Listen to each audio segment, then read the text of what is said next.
नमस्कार। आज आपण बनवणार आहोत आंबट गोड कैरीची चटणी। ही कैरीची आंबट गोड चटणी एकदा खाल्ली ना तर तुम्ही पुन्हा पुन्हा बनवाल। उन्हाळ्यातली ही नंबर 1 अशी चटणी आहे। त्यासाठी मी येथे एक कैरी स्वच्छ धुवून घेतलेली आहे। तिचे साल आपल्याला काढून घ्यायचे आहे। कैरीची पूर्ण साल काढल्यानंतर तिचा पुढचा देठ आपल्याला कापून घ्यायचा आहे आणि तिचे बारीक तुकडे करून घ्यायचे आहेत। आता येथे तुम्ही बघू शकता कैरीच्या आतमध्ये जी कोय तयार झालेली आहे ती कोय ही आपल्याला काढून घ्यायची आहे। पूर्ण कोय काढून घ्यायची आणि कैरीचे तुकडे करून घ्यायचे।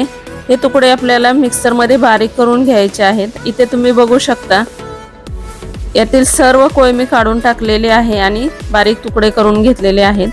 आता हे तुकडे आपल्याला मिक्सरच्या भांड्यामध्ये घ्यायचे आहेत। मिक्सरच्या भांड्यामध्ये घेतल्यानंतर 2 मिरच्या मी येथे कापून घातलेल्या आहेत। तुम्हाला जास्त तिखट पाहिजे असेल तर तुम्ही अजून एखादी मिरची यामध्ये घालू शकता। थोडेसे जिरे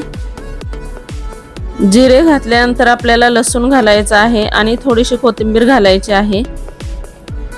कोथिंबीर घातल्यानंतर चटणी आपली आंबट गोड अशी होणार आहे। गोडपणासाठी आपण येथे गूळ घालणार आहोत। मी येथे 2 चमचे गूळ घातलेला आहे।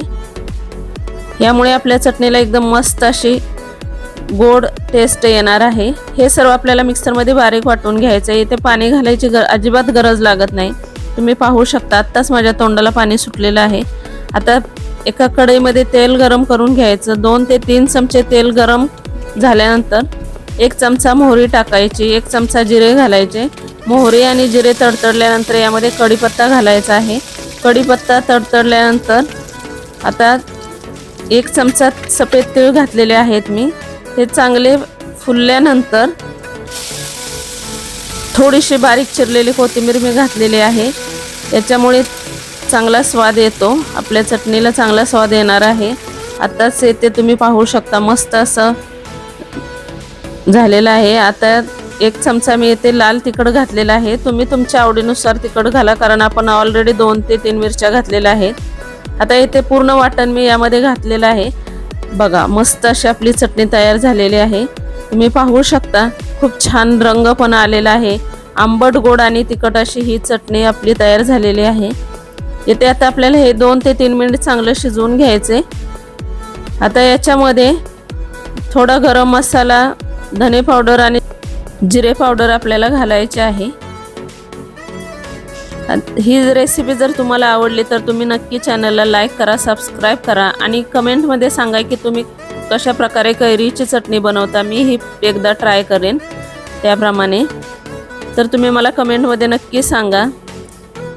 आता इथे मी धने पावडर आणि जिरे पावडर थोडीशी घातलेली आहे। पुन्हा आपल्याला हे चांगलं मिक्स करून घ्यायचं आहे। 3 ते 4 मिनिटांसाठी हे आपल्याला शिजवून घ्यायचे। आता याच्यामध्ये थोडी कोथिंबीर मी घातलेली आहे। चवीनुसार आपल्याला मीठ घालायचं आहे। अर्धा चमचा मीठ मी येथे घालणार आहे आणि हे चांगलं पुन्हा आपल्याला मिक्स करायचं आहे। आता पाहू शकता खूप छान अशी मस्त असा त्याचा सुगंध सुटलेला आहे। मीठ घातलेलं आहे। आपली रेसिपी तयार आहे। ही तुम्ही पोळी बरोबर किंवा पुरी बरोबर खाऊ शकता। उन्हाळ्यामध्ये काहीतरी चमचमीत असं खावं वाटतं तेव्हा ही तुम्ही खाऊ शकता। सर्वांनाच, लहान मुलांसहित सर्वांना आवडेल अशी ही आपली चटणी तयार झालेली आहे। तुम्ही नक्की ट्राय करा आणि कमेंटमध्ये मला सांगा तुम्ही कशी बनवता तेही सांगा। एका बाउलमध्ये काढून घेऊया। धन्यवाद।